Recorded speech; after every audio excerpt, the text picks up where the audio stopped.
computer. Hi, welcome everyone to NextTribe. This is our NextTribe author interview, and I'm the other Jeannie. You may not recognize me, but I'm Jeannie Edmonds, Jeannie Jr., Jeannie Ralston's sidekick. I'm the Chief Operating Officer of NextTribe. Jeannie is on our trip to Paris right now. That's why she couldn't do this interview. She's taking a group of women on a fabulous trip through Paris and Normandy, which you can learn all about on NextTribe. We're so happy today to have Ayun Halliday. Her name is spelled Ayun. She is the author of Creative Not Famous, the Small Potato Manifesto. Why not potatoes? Why is it small potatoes? Most people think of small potatoes. They don't think of small potato.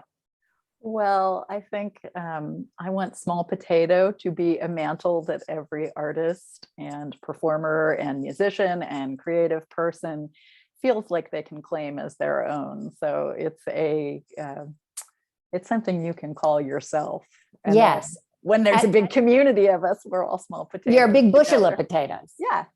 All right. So tell me. I am Jennifer's here. She's using my phone because, Zoom doesn't quite work very well here.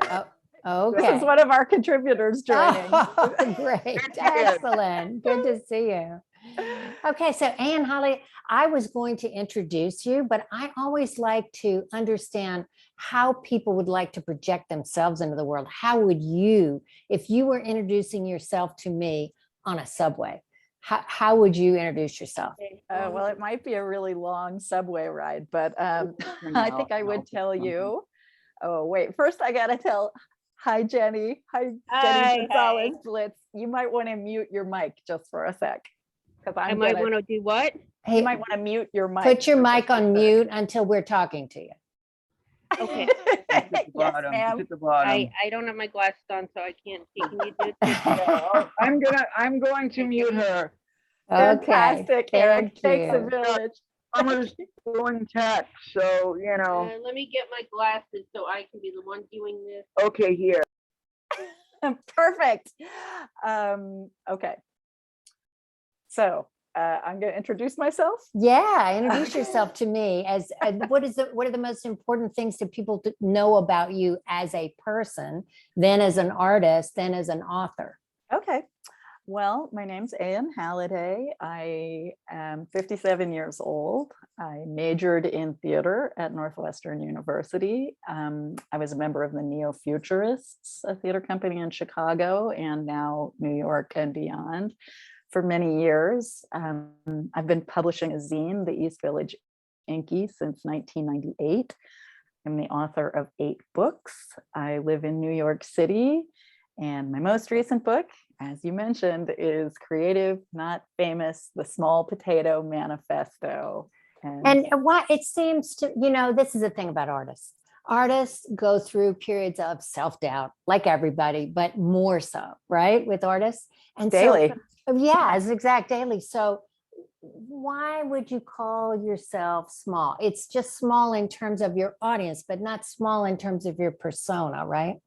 Right. I think it came out of, I think on social media particularly, it's really easy to get sucked into comparing yourself to other artists and other creators, even if you're not making the same sort of thing, even if you are working in the same genre with really different approaches and different voices.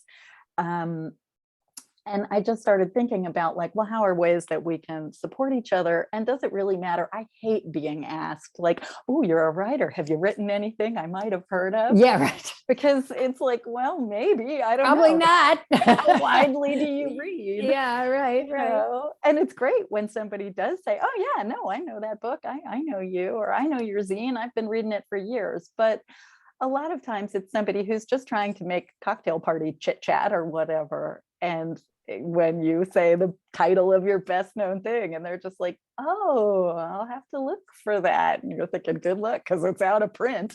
You know, Well, there's this, no shame in that. I well, don't and think- you know, you've written 8 books. I don't know if they're all in this format. This format is very approachable. It's very snackable. It means you can like pick it up and dip in and out of it as much as you want to. You can get inspired. You can see what it's like to live the life of an artist. If you're sitting in an office somewhere and thinking, oh, maybe I'll go be an artist someday. Are all of your books in this kind of format, very approachable, a lot of drawings in and so forth? No. They're all over the map. The first 4 were sort of self-mocking autobiographies. One's about unexpectedly becoming a mother in New York City. One's about travel, kind of a sex, drugs, and rock and roll travel book. Yeah. One's about food. One's about all the crappy day jobs I had as an actress. I wrote a children's picture book. I wrote a YA graphic novel. I wrote what I believe to be the last wholly analog guidebook to New York City. Wow. And then I homeschooled my youngest child for 10 years, which sort of like put the lid on any writing of books. I until homeschooled this time. too. I hear Yeah. you. I know what it's like. It's It's such a a job. wonderful journey to go on with your child, though, isn't it? Yes, I think so. Well, when they start to get older, like mine wanted to go back to school in the 5th grade. So, and that was kind of a relief because it's very intense. But if you're doing it with other moms, I mean, other, you know, other parents around the neighborhood, there's lots of stuff to do. And what you find out is what they're doing in school all day for 6 hours. In elementary school, at least, you can get that done in an hour, you know, if you've got a smart kid. So then just give them a full experience. So is your child, how old is your child now? That one is 21. And he's studying comedy writing and oh, you got another one in the family. That's all I have. Yeah. do you now, how do you feel about that? Because I have one too. Mine is as well. Mine was not about to work for the man. So how do you feel about that? I feel great about it. I feel really happy that he has found a passion and something that he's good at and something that he surprises me in. And it's taught me that, like, you know, what I sometimes see as him laying around on a beautiful sunny day watching YouTube is actually him learning more about his chosen art form. Part of the process, isn't it? Yeah. So who have you invited along? Is this someone who's in the book? Jay Gonzalez Blitz. Yes, she is in the book. She is an artist and made some really great, I think she was one of the last contributors to join us of the 37. And she just brought such an important dimension and talked about things that other people didn't talk about, particularly as pertains to mental health. Yes. And physical health, how that or your partner's physical health can, or your child's physical health, anybody you're close to, that can really put a bite in your ability to be creatively productive, which she is. I'm a devoted Instagram follower of Are hers. you? Well, can you unmute yourself and tell us about yourself? She's going to do it slowly because she's going to do it slowly because you get a little help. Artists and technology. I'm not so sure. Yeah, it's the lower left hand microphone. Here comes Eric's hand. I see. We all need a little help now and then. That's right. Well, while she's unmuting, I'm also going to put in a plug for a great contribution she has to another anthology that was published by yet another creative, not famous as contributor, JT Yost. Oh, can you hear me now? Yes, we can. So the Aging Punks anthology, Too Tough to Die, is great. By JT Yost, who's he put it together, Birdcage Bottom Books, and he's also a contributor in the Creative Not Famous. He's also one of the people that I interviewed in there, and what this book is about is it's talking to people who are or were part of the punk subculture, and you know, as they get older, you know, it's very much people have in their mind, or did at one point, punk being very much connected to youth. Well, And Yeah, and now we're here. We're going to talk about Anne's book today, so we want to talk Okay. about that one. But thank you for letting us know about that. But first of all, Okay, do I you kind have of, a punk? Are you a punk? You know, are you like a new generation punk? What is this look? I got two New Yorkers here. Tell us the New York vibe. Are you both the downtown vibe? We need to know what's happening. No, we both geez, live in East Harlem. Oh, Yeah. yeah, really? I'm born in Hell's Kitchen, but I'm, you know, bridging uptown and downtown vibe. I was raised, I'm was raised very much punk, hip hop, and just whatever sounded good to me, you know. Um, those I was drawn to. I was drawn to a lot of, you know, death rock or dark, called death rock or dark electronic at the time, and now they're more looked at as goth or dark wave. It, the words are used for those now. So And Anne, what yeah. do you see in her or in her art that attracts you to what she does? Well, a lot of immediacy, and I know that she has a extremely admirable, dedicated art practice, doing Butoh almost every day, right? And just this incredible output of like she's cranking out the drawings and slamming them up there, and I don't know how you do it actually, but it's That does bring for both of you. It brings up an interesting. I know it's interviews with you, but we got your friend here, so I'm gonna ask both of you this question. yeah. So what do you think drives the artists that are more prolific versus the ones who like sit around and stew, and then all of a sudden they have a burst of energy and activity, and they do it all at once? You know, what do you think is the secret behind each one of those methodologies, and does it really matter so long as you're producing something? Yeah, I don't think it matters. I think probably getting to know yourself and knowing which way feels better to you and which one is more workable for you. And it might change from project to project. You might find that the way you've always worked is no longer serving you because your life circumstances have changed, or it's just you've changed. Or the project requires something else. There were several contributors who identified themselves as bingers, where they'll just like lay around and then suddenly it's like, oh, it's go time. And then for the next week, you know, they just go. They're really doing is eating occasionally and sleeping a few hours until the project's done. And then other people are like, I know myself and I thrive on structure, and I start getting really batty if I miss a day or two of my structure. So I'm somewhere in between. You're in between? Yeah, and I lose a lot of time to the internet, but I'm kind of relentlessly social. So yeah, a way for me to keep tabs on what everybody's doing. That's how you ended up following her, right? You follow her on Instagram.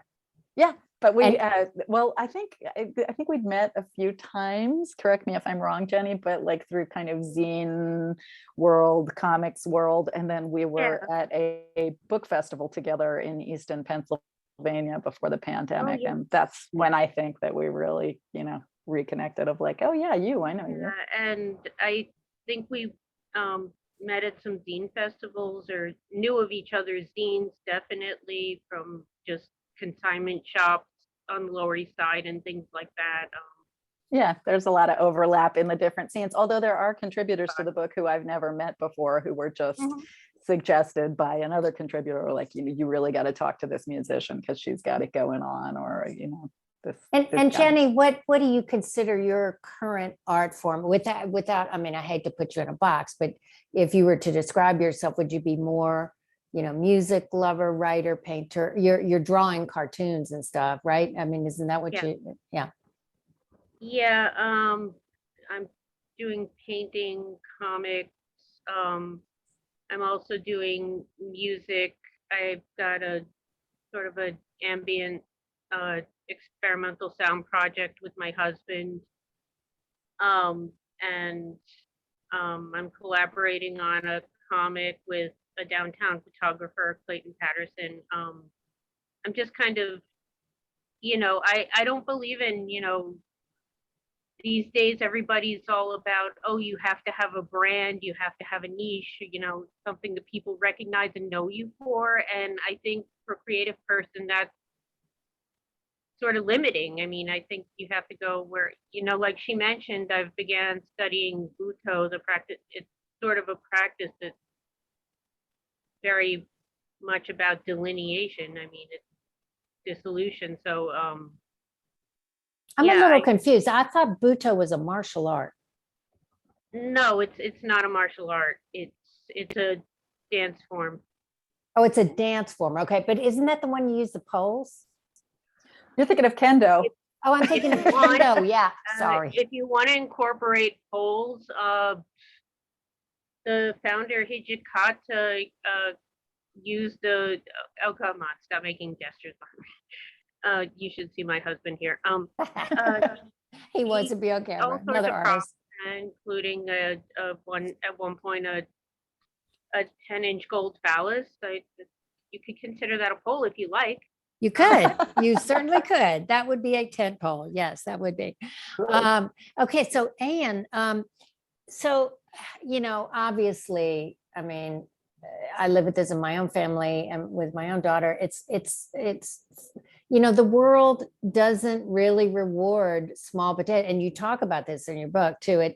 It doesn't reward small potatoes financially. I mean, obviously you have your life, you have there are rewards that are not measured in dollars, right? So, but how have you been able to, you've written 8 books, but how have you been able to make it as an artist, as a small potato with a small potato bank account, I presume? Yeah, right. Well, freelancing, and doing other things. I'm lucky in that my husband, who's a playwright, he had one show that hit the big time. And which one is that, you must say? Urinetown, the musical. Oh, was that? Oh, I live in Texas. I don't know it, but it sounds great. One day you're going to know a high school or a community theater that's going to put it on, and that's another drop in our bucket of New York City survival. Yeah. But I think, I, like most small potatoes, have figured out how to hustle. And, if there is a way to get a paycheck for doing a gig, we'll do it. And, we're hopefully good at finding ones that aren't going to be too odious. And in New York City, there's all sorts of nifty opportunities. I have a friend from the Neo-Futurists who every year he works the Met Gala. And I think he does that because he owns a tuxedo. So it's like, that's a one-night gig. That's like money now. Oh, yeah. Well, you do what you got to do, right? I mean, if you're going to, like, if your heart is telling you, and everything in yourself. And by the way, being an artist really is about knowing yourself. You can't really get it out of you unless you really examine yourself. Do you have to go through dark times? Do you have to be depressed? Do you have to go through the fire in order to come out the other side? Is it part of the price of being human? Yeah. It's like, I tend to be a, pretty optimistic, happy. Yeah, is my default setting, but sure, every day I have those feelings of, Eeyore, glumness, what am I, it's never so much like, what am I doing, but why is no one paying attention to what I'm doing? Or have I wasted it? Or have I waited too long? So it's self-doubt, but it's self-doubt triggered by what the marketplace is saying. It's not self-doubt about your art itself, right? Right. Or jealousy. We talk a lot in the book about jealousy and how to manage those feelings. Yes. Because, and they're real, but there are things that you can do to kind of defang or take some of that poison out and to flip it. It's like, whenever I see somebody on social media crowing about how their book is, well, I have one friend right now who's like, oh, number 4 in the number 1 or 4th week in the number 1 hardback bestseller on the New York Times list. Yeah. And I'm like, but then, that's not what I let spill out onto the keyboard. It's like, I'm really happy for you. And as I type those words, then I have to feel that I am really happy for her. So yeah. And you can't, I mean, it really is hard because art is such a personal endeavor. It's such, it's something that's coming through you, right? I read The Artist's Way, by Julia Cameron. Did you ever read that? Yeah, a long time ago. Yeah. Such a wonderful book. But the one thing I did learn is that it really is meant to flow through you. You think it's coming out of you and your head and everything is no, it's coming through you. And these things are out there that are meant to be in the world. Right. Well, and I think a lot of the contributors to the book, I think, have a really personal, unique take that doesn't always play well with the mainstream. One of the contributors, Liz Mason, who is a zine publisher, she has a lot of different zine titles. She manages Quimby's, the wonderful zine and bookstore in Chicago.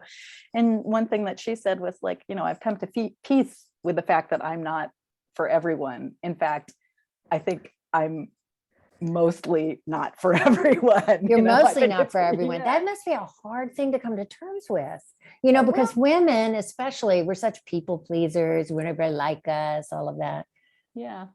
Yeah. And, but I think it's okay. I think that helps you to be really true to what you're doing is like, that's another point that I would like to put out for anybody who wants to call themselves a small potato and be part of this growing community is like, spend some time giving back, spend some time letting people know if their work has moved you, whether it's a performance or a painting or a piece of music. Like, we love to hear that. We are not, even those of us who are shy love to hear it. We might not have the social skills to thank you in the moment for your kindness, but that can really turn a day around, I think. Even the big ones are that way. It's so funny. I used to live in Malibu, and I had a friend who was a friend of Naomi Watts. And so Naomi was going to come over one day to the house, and I said, "Oh my God, I love her. What do I say to her?" She said, "Just tell her you love her work." Yeah. Everybody loves to hear that. Even the most famous actresses in the world love to hear that. They never get tired of feeling that their art has actually done something. Yes, and unlike a movie star, I won't mind if you interrupt me. If you see me out at a restaurant, you just pull up a chair and tell me that you like that my feels work. pretty good, All doesn't it? ears. Yeah, you get a little piece of that feeling of celebrity when people that you don't know you through your work. Absolutely. Yeah. And I mean, one question that I asked all the contributors is like, what's the best thing anybody's ever said about your work? And a lot of people brought up, somebody saying like, that really touched me, or that got me through a hard time, or like a janitor in a university who overheard one of the musicians saying, "You're going places." Even if one person says that to you, it makes the whole thing worth it, right? That you've actually, because you're often doing this in a cave kind of your own making, you're all alone and you're self-doubting and you're wondering, is this what you want to do? Is this what's meant to be born in the world? All of these filters that you put things through that smart people figure out ways to do it. You talk about that in the book, how people get all that stuff out of the way when they're performing or when they're creating. Yeah. And by the way, let me stop for just a second and say we're talking to Ayun, like you're saying Ann, but you're from the South. Ayun Halliday. She lives in New York in East Harlem, and she's written this wonderful book, Creative Not Famous, The Small Potato Manifesto. Really fun book, really snackable, easy to read. You can put it, as she said to me, I didn't say this, she said to me, put it on the back of your toilet, pick it up anytime. You can put it in the house. You can read it at the beach. It's a really wonderful beach read. Actually, it's a perfect beach read. So can everybody see this? This is it. All right. So back to the interview. So let me ask you, were your parents artists? No. Well, my mother was a journalist. My stepfather was a journalist. My father was somebody who wanted to be an English teacher and screwed up the college admissions exam. Oh my goodness. But my dad always read to me a lot, and he was a very imaginative person, very young at heart, and was always the most popular father among all the children because he would play with us and make up characters and make our stuffed animals talk. Well, So that's where it comes from, doesn't it? I mean, when you got a dad who's got your stuffed animals talking to each other, come on. Yeah, and I was an only child, so I had a lot of time by myself. I was terrible at athletics and good at drawing and good at telling stories. So that was how I played, and it's still how I play. Did you have dyslexia or ADD? No. It's so common though, isn't it? In the arts community? Yeah, I think it is. And I think it's great that now that that is becoming destigmatized and that more people are like, oh, so in our age, like, oh man, that explains a lot, or people who have autism spectrum 1, or, there's so many different little things about our operating instructions that become clearer, hopefully, before we die, but they might elude you for decades. Well, yeah. And does your neurotypicality get in the way of your being able to freely express your art? Because honestly, often people with ADD and dyslexia and stuff, they're so out there and floating around. And I include myself as one of those people. You're just so out there and floating around in the clouds that you really have to make yourself be organized and disciplined. Over many years, I had to do it to myself. But what about you? You already have that built into your operating system. So you're lucky. Oh, thank you. Yeah, I just am somebody who I think of it as like popcorn brain or monkey brain. I've always have lots of ideas, and like I forget them as fast as I have them, or I will sicken of them after a day or two. So I have lots of uncompleted projects.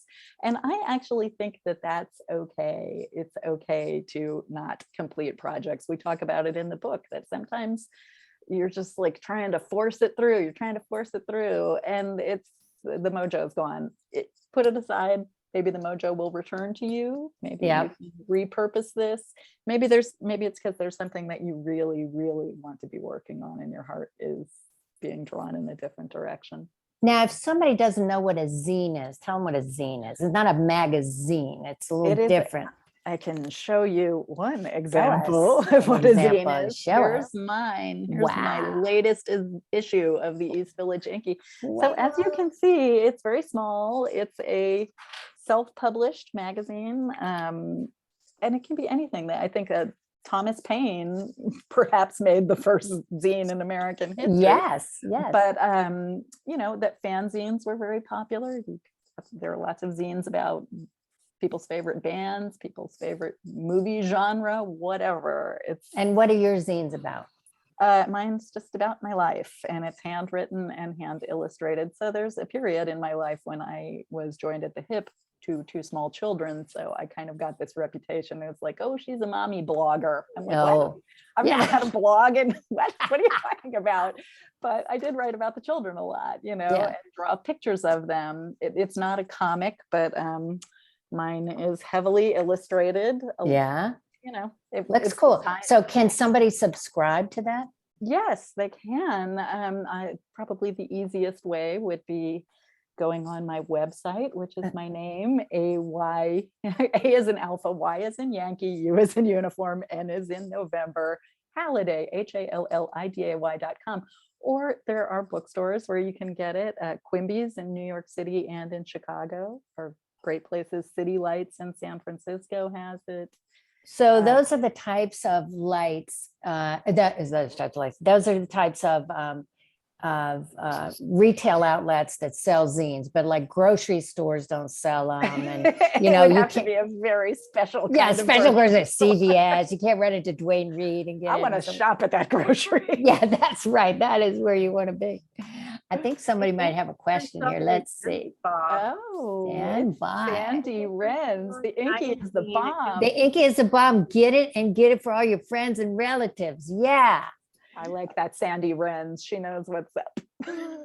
And so here's the interesting thing. It's 2022. There's this thing called the internet where you can do online zines. You don't have to do a printer. Why do you do a printer? Because I'm somebody who loves used bookstores. I love thrift stores. I love the thrill of discovery. I love being able to have something that I can put in someone else's hand, like a new friend or somebody I've been chatting with on the subway. It is the equivalent. I don't have a business card. So this works as your business card or your book. Either one. Hello, this is me. Yep. Yeah, right. It's more like, I mean, in some ways, I'm like, is this obnoxious? I've just met somebody and I'm like, here's my little thing that I make. Please. Like But like it's a black and child doing white show and though. How tell. come no color? How come you don't let it have crayon colors in it? Do you really Because that need costs more color? money. That costs Oh, money it's a to money print it that thing. way. Yeah. I Yeah. mean, it's the size it is. I can mail this for one first class stamp, another Wow. page, and I would have to add another 20 cents. So, I'm gonna order it. Halliday.com. yeah. Halliday. Yeah, or just, Ayun Halliday. Google the East Village Inky and eventually you'll The grope your East way Village towards it. Inky. What Yeah. types of people read your zine, other than your fan who's here with us? Quality people. Quality Very people. highly intelligent, Highly educated, discerning intelligent. people. The culturati. Yeah, I don't know. I mean, it's people who have other zines. It's people who can relate for whatever reason. I mean, when the kids were small, it was other mothers. And I had a good thing going living in the East Village and in a ridiculously small apartment. But every day I would struggle out to the Tompkins Square playground and boom, there's all these other parents who were raising their children in ways that were outside the mainstream, and a lot of them were artists, and I just found a lot of people to connect with really quickly whose kids were the same age as my kids. And then now they're 21 and 24. I still persist in putting them on the cover just sort of as a little treat for longtime readers to go, oh my God, they're adults now. Like, you could do a time lapse if you've got them all. That's hilarious. It's funny that they ended up thinking you as a mommy blogger, and you're so much more than that. So going back, so as a child, you had this creative experience at home with the stuffed animals, and you lived in your imagination. You were an only child, which I do think this is true, that only children do have this rich inner life, or need to sometimes, because they're escaping badness in the home sometimes, but did you have a loving upbringing, no trauma? I think you said in your book that you had a pretty normal. Yeah, I had a pretty normal life until my 13th birthday, when I came home from a vacation with my grandparents, and my mother told me that my father had moved out. Yes, and it that was normal never until discussed 13 again. I'm talking about your child. I'm talking about the early years, but yeah, 13. No, that was different. Tell us about what did middle that school kind of broke me. Yeah, exactly. If it hadn't been for that, I probably would not have written this book. I might have majored in theater, but I would have been a really deeply different person than I am now. And such a difficult time for that to happen, when you're trying to figure out who you are. Yeah, and at the height of the preppy handbook craze. And the preppy handbook. Not good. Oh yeah. Yeah, it's pretty bad. So were you living in New York at the time? No, Indiana. Oh, in Indiana. That's right. Yeah. That's right. Okay. So how did you end up in New York? I always knew I wanted to live in New York. I don't know why, but my grandparents had a subscription to the New Yorker, and I used to look at the cartoons and be like, what is this? I don't understand these, but I like this. And then they picked up at a garage sale a book that I think had been published by the Village Voice that was about Greenwich Village bohemians. And I'm like, oh, that's the life for me, not even realizing that didn't even exist anymore in 1975, but I was going to get the beret and the bongos and hang out, in a black turtleneck sweater. Sounded good, sounded different. So then I went to college outside of Chicago and joined this theater company in Chicago and was there for about a decade, and was intending to marry Greg Cotis, who's one of the other neo-futurists, who is now my husband. And he was like, well, maybe we've taken it about as far as we can here. And we moved to New York to find his fortune. And then we kind of did. Not the fortune we expected, but it was, we found his artistic fortune. You found his artistic fortune. That's wonderful. 2 artists in the family. I don't know, a little rough. 4 artists in the 4 family. artists. Yeah, right. 2 parents. Right. Exactly. Let's see. I think, did I hear somebody asking a question? No, I don't think so. I don't think at the moment, but we're just getting a big audience here. Nice to see everybody. Thanks everybody for coming. I'll just reintroduce myself since you don't recognize me probably. I'm Jeannie Edmonds. I'm the Chief Operating Officer of NextTribe. And Jeannie Ralston, who is the founder of NextTribe, who you usually see in these interviews, is in Paris on our Paris trip, which just started today with 11 other women having a wonderful time in Paris and Normandy. So you're with me now, and I do have a little bit of history of interviewing people. So I hope that you enjoy the interview, and I hope you enjoy the interview with it. Someone is not Remember, the mute. fucker told me if I bought clippers, he'd trim the head. Can someone please? Off with the clippers and then- Evalinabarth, we hear you talking about clipping your nails. Yes, someone is not on mute. Oh, I'm have it- sorry. I didn't realize I've got this on. I've just had, some dreadful man came to my door and he was supposed to trim my hedge, blah, blah, blah. Sorry. And that's not, and I mean an actual hedge. All right. Sorry. Let me find out how to shut myself down. I'm sorry. Stay on with us. Just mute yourself. Oh, no, I will. I Yeah, just okay. didn't know. I mean, I was explaining to my husband why this man was at the front door, etc. It's all right. How do you, Bruce, how do you, oh, here's mute. Okay. You know what? This is like a show. It's we could just like go on stage with this right now. We could take this on stage in a very small, like 4-wall, dark theater. I could just see it downtown New York. Now, tell us about between the time you had your children and your children grew up. Okay, now your children are grown. What's the vibe in New York like now as opposed to when you first moved there? The art scene. Oh, well, it's changed neighborhoods. It is, when I was there was probably the last gasp of the East Village, having a lot of artists who were kind of scrapping it out and hanging on by their fingernails and doing things pretty cheaply, and that there were a lot of little black box theaters on the Lower East Side, and those are mostly all gone now. But I moved to Brooklyn, and then now I'm in East Harlem, and so it's a different vibe up there for sure. A lot of art is happening right now in Bushwick, and I actually see that one of our other contributors, Elia Bisker, has joined us, and she is one of the queens of the Bushwick scene. Elia, unmute yourself. Tell us about yourself. Oh, hello. It's nice to be here. I am a longtime fan of Anne's. I actually started reading her zine, The East Village Inky, when I was in college. And then New York is one of those magical places where you get to meet and then make friends with and hang out with people who start out as your heroes.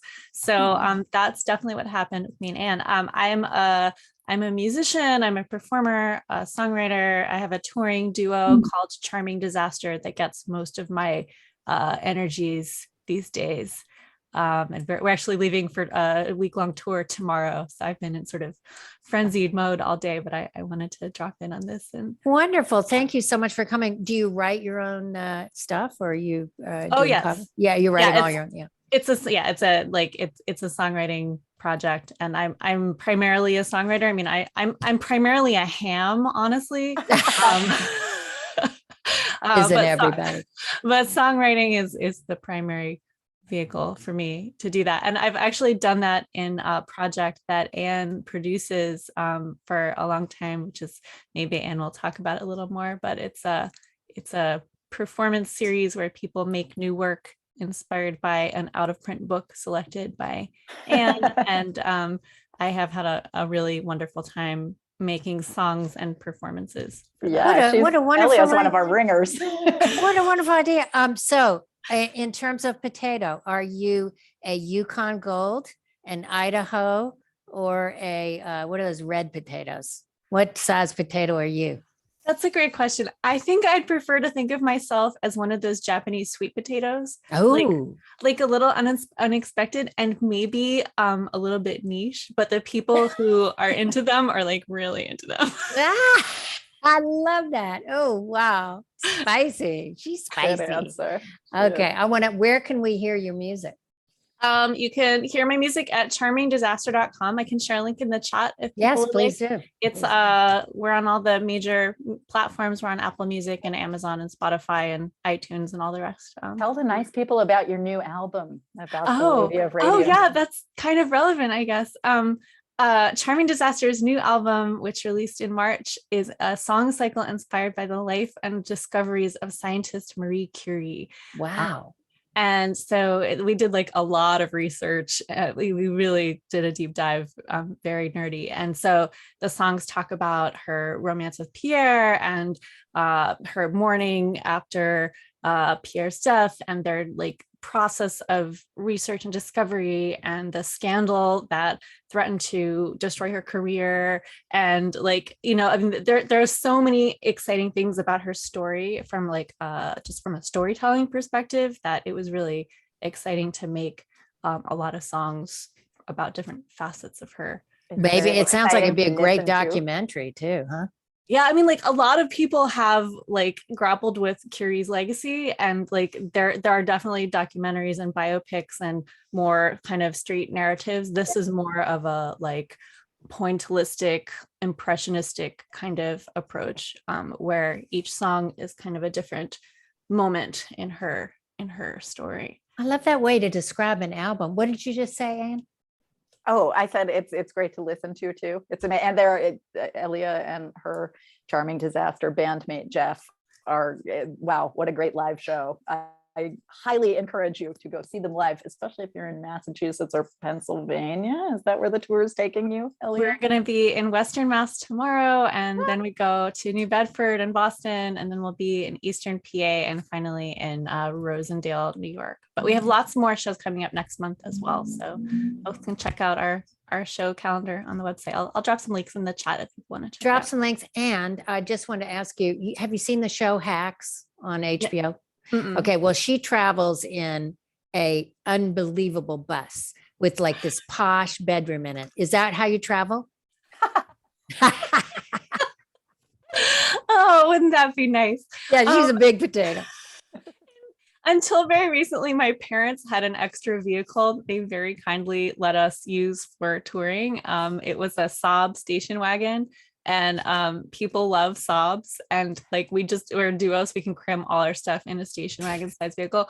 Sadly, the car is no longer an extra car. Like my dad was like, we kind of need that back, but you know, we're about to celebrate our 10-year anniversary as a duo, and so I think that means it's time to we either need to buy a car, or for now we're just renting. So tomorrow morning at 10 a.m. I'm going to Jersey City to pick up a Turo vehicle, because that you can like pick what car you get. Yes. And but they can't operate in New York State, so you have to like cross the river.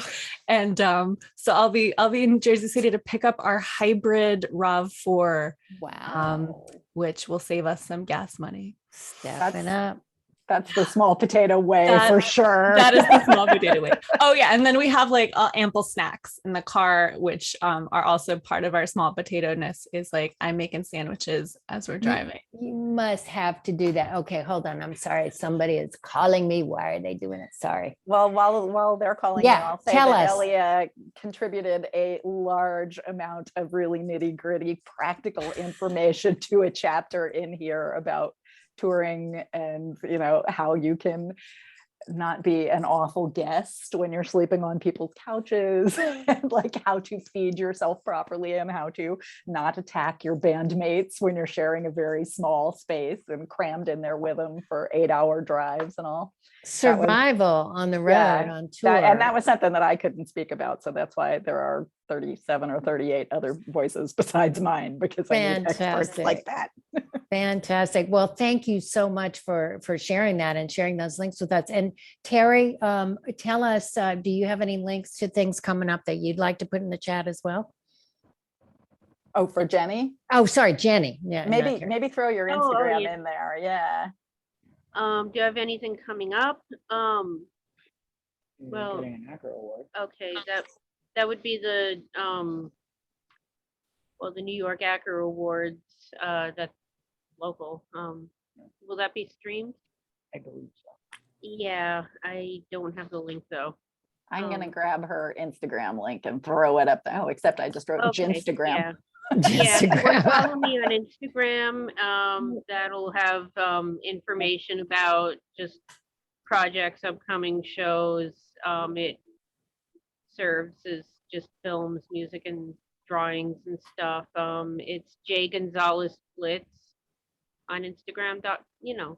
I gotcha. It's in the chat right now. Thank you. Excellent. That's I'm- great. Okay, you can My mute yourself husband's again. phone. That's great. You can mute yourself again. Thank you so much for that. And so she was just mentioning a show that you did based on books that you had chosen that were out of print. Oh yeah, That sounds like a bubble idea that came out of like some dream.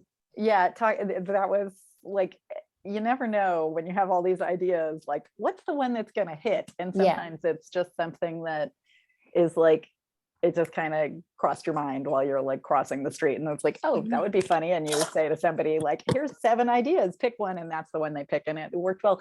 It was a ton of work. I want to redo it. It's called Necromancers of the Public Domain, and it is an attempt to turn a dusty, forgotten book in the public domain into a one-night only, low-budget New York City variety show.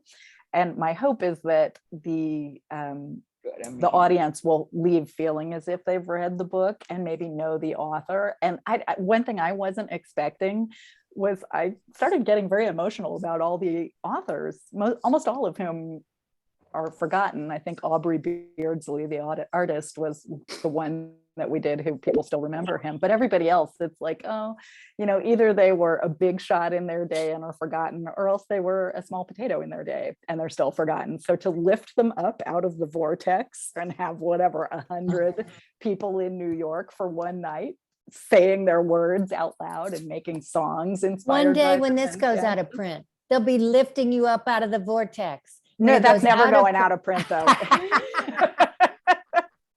I mean, like when you're dead, 100 years from now, somebody's not going to gonna dig die. this up. Okay. All right. So back to East Harlem. I think that's Okay. fascinating. I was just in New York a couple weeks ago, 3 or 4 weeks ago, for a Next Tribe Out Loud event we did there. Did you come to that? Were you there? Maybe. I'd say, yeah. Anyway, I did not go up to East Harlem. I was staying on the Upper West Side, but I did not go up to Harlem or East Harlem. I've never even been there, and I lived in New York for 2 years in the 80s, in the early 80s.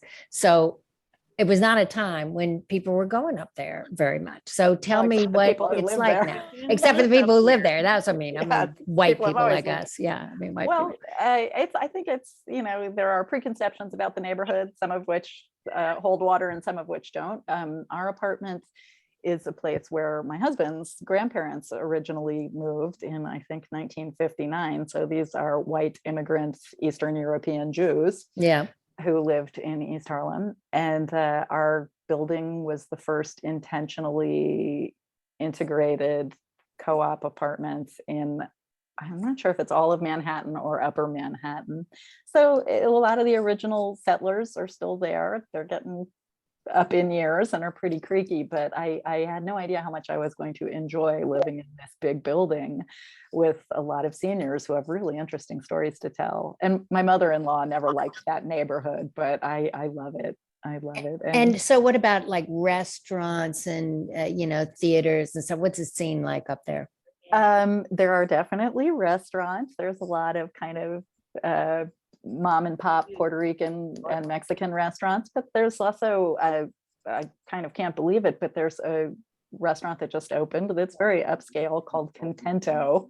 I went there once as a treat, and it was designed by a man who's part of a Hell's Kitchen restaurant family. He was in an accident as a teenager and is, I believe, a paraplegic and gets around in a wheelchair. And so this restaurant is entirely designed so that people who are wheelchair users. What a great idea. Yeah, think about that. It's become a destination restaurant, and it's really cool to be walking down 111th Street on a pretty rough block and see cabs coming up, accessible cabs divulging all with these people with wheelchairs. Wheelchairs who are there as a destination restaurant. They should do that everywhere. They should. Yeah, why don't they do that? Why don't they have that downtown? That's crazy. Well, that's funny. The woman I was staying with on the Upper West Side grew up in Harlem, and I don't know about East Harlem though, because I don't know how far east is East Harlem. Where's it divided? It's east of Fifth Avenue. Yeah. Oh, east of Fifth. Yeah, she grew up in East Harlem. Yeah, she did, but she was on 78th Street now. What is it that you would like if somebody hasn't read this book? What do you think is the best way into it? Should they just dip into it, start from the beginning? just flip it open like the Bible, say, put the finger down. It can be dipped into. I mean, it really is a manifesto that grows, and I didn't go into writing this book with a fully formed manifesto in mind. A lot of what the contributors said influenced where I thought it should go and how I put it together. So if you read it from the beginning to the end, you will see the manifesto growing. And with so many contributors, I think probably every reader will find one contributor who's bugging the hell out of them, and another one who they're like, I completely relate to what this person is saying, and this is such good advice, and wow, that makes me feel better about myself or my own creative process. So, look for the names of the contributors that chime with you, and the rest of it you can throw out, including anything that I say. But yeah, it's also like, if you're like, I don't like reading books from beginning to end, or I don't have time for it, you can always dip in, look for a chapter that speaks to what you need. Book, it is kind of thick, so it's a little intimidating for people who haven't read anything in a while. Well, we wanted to give everybody their money's worth. You did. You certainly did. It's great. And it's so clever. It's really the way it's designed and laid out. It's got really cute little illustrations through it. It's Thank really you. That adorable. was a nightmare, I have to say. That Why was was that I wrote it. Well, because I through the zine, I have become very reliant on using an illustration as a punchline to something I've said, or as an introduction to a topic. And then I wasn't doing the layout of the book, and I don't really understand, I guess, how books are laid out. So I would be looking at the proofs and I'm like, well, wait a minute, the drawing can't be 4 pages away, because now neither the drawing or the text makes sense. So yeah, next time I write such a heavily illustrated book with so many quotes from so many contributors, I'm going to do it a little differently. Yeah. Well, we all learned from our different ways. Do you think that everybody has an inner artist? Yeah, I do. I think I am a huge fan of Linda Berry, the cartoonist and educator, who I draw as one of our patron saints of small potatoes in the book. And she has a theory that she talks about all the time, that everybody knows how to draw. And you're rarely going to meet a child who will tell you that they don't know how to draw. Every 3-year-old thinks they can draw because they can. And all of us have that 3-year-old in it. It's just been socialized out of us, or, we compared our results that came out of our crayon or our pencil or our paintbrush to something that we saw in a museum, or something that our friend did and said, oh, I guess I'm not so good, maybe I'll stop doing it.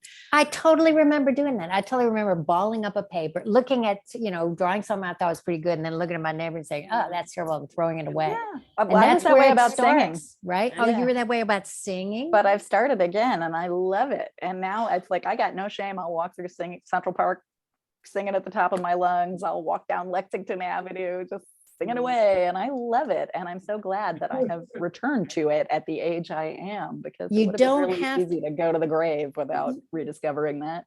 Yeah, I mean, you don't have to do it well. You don't have to do art well. This is a thing that I think intimidates a lot of people from getting started. You also don't have to listen to who tells you what defines well. Yeah, they might be completely wrong. I mean, if you look at Linda Berry's drawings, always they have looked almost as if a child is doing them. And right. She's older than I am. And it's like, she conveys so much in her little wiggly, idiosyncratic lines. And I think that's fantastic. A lot of the music that I like does not sound like perfect. I don't like it when it sounds perfect. I don't like art that looks perfect. I like evidence of the human hand, and I like flaws and the wabi-sabi Japanese approach. Yeah, I like wabi-sabi. Wabi-sabi. So here's Ella. I'm sorry, my glasses are kind of fogged up. Elia, sorry. Even as a contributor, it's pretty inspiring to read what everyone else has to say. So many good perspectives. Right on. Thank you, Elia. Elia, would you like to unmute yourself and expand on that comment? Oh, sure. I mean, I think that this book does something really important, actually. We live in a culture that's obsessed with youth, for one thing, and is also obsessed with this idea of like the brass ring, of like getting discovered, and also with with money. And so like, what do you like, where do you turn for like useful perspectives if like you're no longer like in your 20s and it doesn't seem like anybody's, and no like fairy godmother sugar daddy is going to like scoop you up and like make you a big star. And like maybe you're not making enough money from your creative pursuit to like pay your rent. Like all of those things that our culture tells us mean you're not really an artist or you're not successful at what you're doing. And one of the things that this book does, and like the many perspectives in this book, what that does is it tells you that there is another path. It is, people in the music industry, we talk about the idea of like a middle-class musician, meaning like you're not a pop star, but like you can like have a sustainable career at it. And this is a little different from that, but it's the idea that like you are doing the thing, and doing the thing is the thing that is important and the thing that defines you as a creative person. And there are many ways to play that in terms of like what your financial, what your deal is. I remember when I met my husband, when we went out on our first date, he's also a musician in New York. And he said, what's your deal? And like, I knew exactly what he meant. I was like, well, I have a full-time day job and like, I gig as much as I can. And, and these days I work freelance and I work as little as I can in order to tour as much as I can. And I make a lot less money. And it's not like a linear path. So this is sort of a long answer, but like to be able to read points of view from other people who have been grappling with those same like things that you have to balance, and doing it as a grown-up, as an adult, where you're like, well, I have missed the part where maybe somebody was going to scoop me up and make me an art star or a pop star or whatever it is. So like, what is this country that is like in the place that comes after that ship has sailed? And it's not like a desolate place. It's like a really rich place where you get to like decide how you want to be, and like you get to decide how you want to make your art.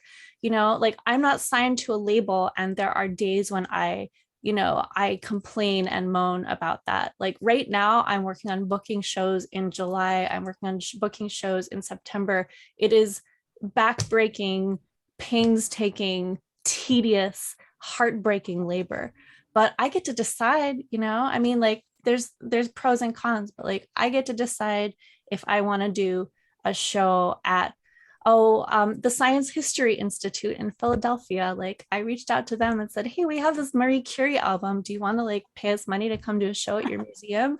And they said, oh yeah, that sounds cool. So you get to kind of make the world you want to live in. And sometimes that means choosing to do other things. And that's very hard. And changed it to Ava. So having those other voices to listen to. It still shows the picture of me. Someone please mute. I think it's whoever's Ava Look at Young. all of this. Could That mute, picture is please, wonderful. because we can't hear the person who's talking. Whoever is talking, Ava Young, could you please mute yourself? Thank Whoever's you. the host of the Zoom meeting does have the power to mute others. Just Oh, really? FYI. Thank you for letting me know that. Letting me know that. Okay. Well, anyway, we're almost done. We're at 6:00. So thank you. That was wonderful. I have a suggestion for you. Get this woman to do a little video testimonial for your book, because that was really Elliot, that sold the book for you She's- more than she's anything, right? a It was wonderful fantastic. person in every way. And I mean, it's like, I agree. It's like, there's a lot of shame that gets put on us. And I grew up in a culture where shame was used to control Yes. the children, to control me. And it's taken a long time to slither out from under that.